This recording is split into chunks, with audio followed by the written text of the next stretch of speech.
G'day. I'm back this week, and this week we'll be covering something that's really important and going to be very important over the coming 10 to 20 years, and that is succession planning for your business. What we're going to see over this period are a significant level of business activity, business sale activity, as the boomers and the older Gen Xers move toward retirement. Something to keep in mind is when we go to sell a property, we get the place ready for sale. That might be something as simple as decluttering, doing some gardening, a lick of paint, but it also can be quite either a small or more significant renovation. Now, we know that we do this. We present our property in the best light for sale, but all too often people don't think about a similar sort of thing for their business in the lead up to sale. Very important to make sure that this preparation for sale is not neglected. From my point of view, if retirement is on the horizon, then we should be considering effectively a 3-year timeline being ideal to really get your business, get your house in order for sale. And so what does this mean, getting our house in order? From a business perspective, there are some things to consider. Firstly, in regard to your customers or clientele, very important to put in place client profiles or customer profiles. Not just the details that we're going to find in your CRM or customer resource management system, but the little idiosyncrasies that relate to our clients. Talk to someone about this. Best to call after or before these hours. Contact this person about these certain factors. Don't bother this other person. Client likes emails. Client likes phone. Whatever it might be. In terms of your suppliers, it's really important to do a similar thing there. Who's who at the zoo? What do we buy from this particular supplier? Do they have specific delivery instructions that the way they like to work? Do they deliver on Saturdays? All these sorts of things are really important to note down because they'll be in your head, but an incoming business buyer, isn't necessarily going to be in a position to assess that and suss that out quickly. However, some cheat notes on the suppliers, who's who at the zoo, can really assist in that.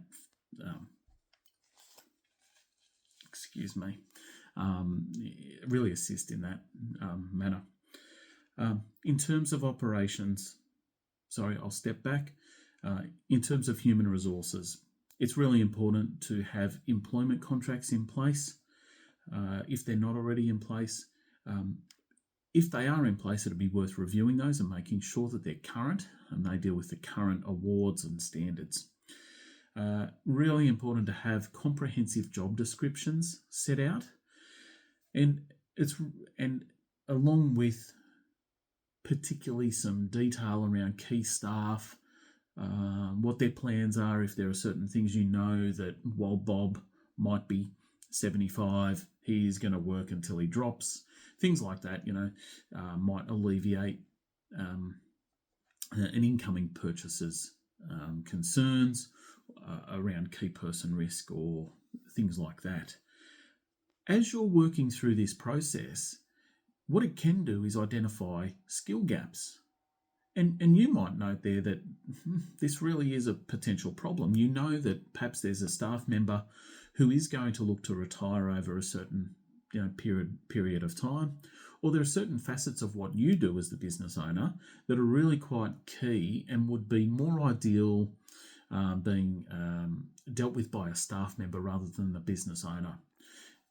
And while you may not look to do anything about that today, you might 12 months out from the transaction that you're trying to undertake, that you will ultimately try and undertake, look to engage a staff member to really fill that skill gap there so that an incoming purchaser doesn't have significant concern around that. In terms of operations,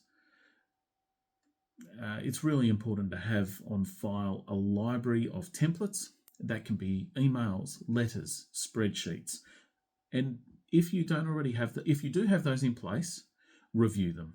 Review them over the next period of time. If you don't have these or don't have many of these in place, just over a period of time, identify if you are doing something for the second or third time, perhaps it needs to be templated, and just take that approach, excuse me. I'm big on processes, procedures, and checklists. Systems are my thing.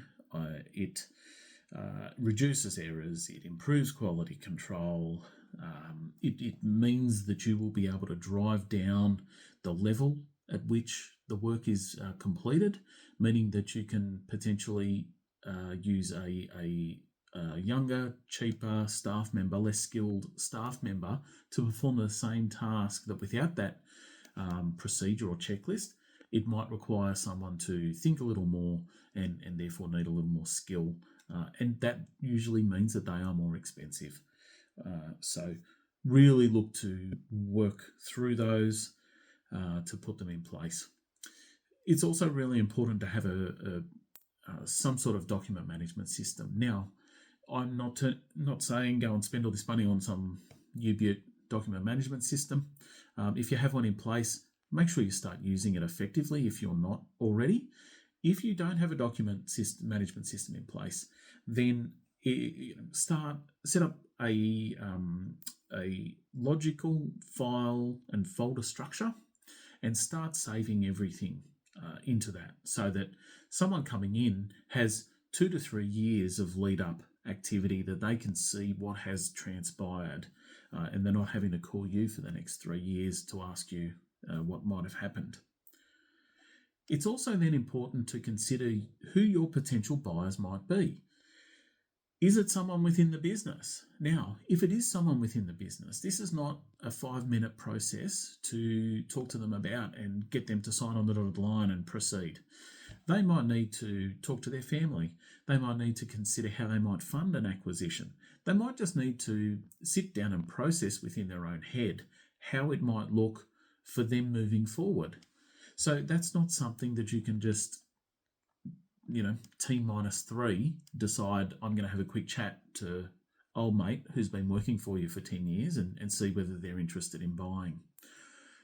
Doesn't necessarily need to be 3 years out, but perhaps 12 months out. Could it be a competitor that you would look to sell to? Someone who is that is working in the same space that you are. You're either winning jobs that they would have quoted on, or they're winning jobs that you have quoted on.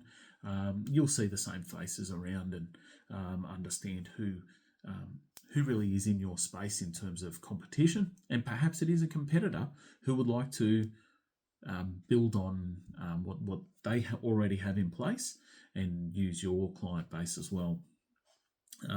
It might be a similar business that runs complementary services.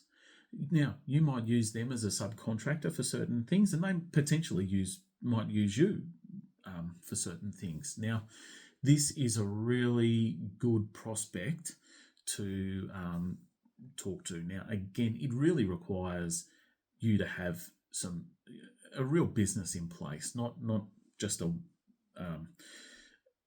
business really being you as an individual, because there's nothing to buy there.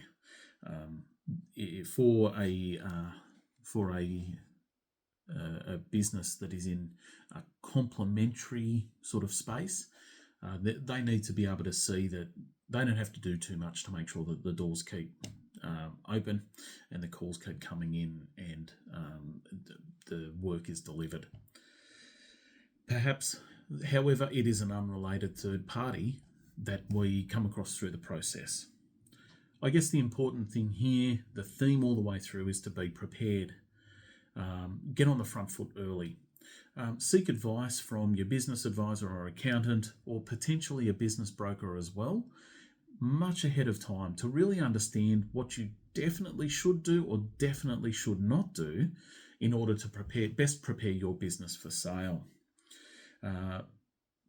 Doing things at the very last minute, chances are you're not going to achieve the best financial result in terms of the sale price.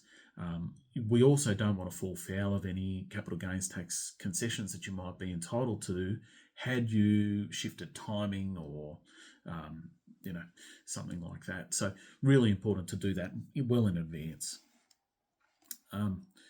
Obviously, we see there that selling your business is a bit of a process, and preparing your business for the best sale possible is a bit of a process, and it can take some time.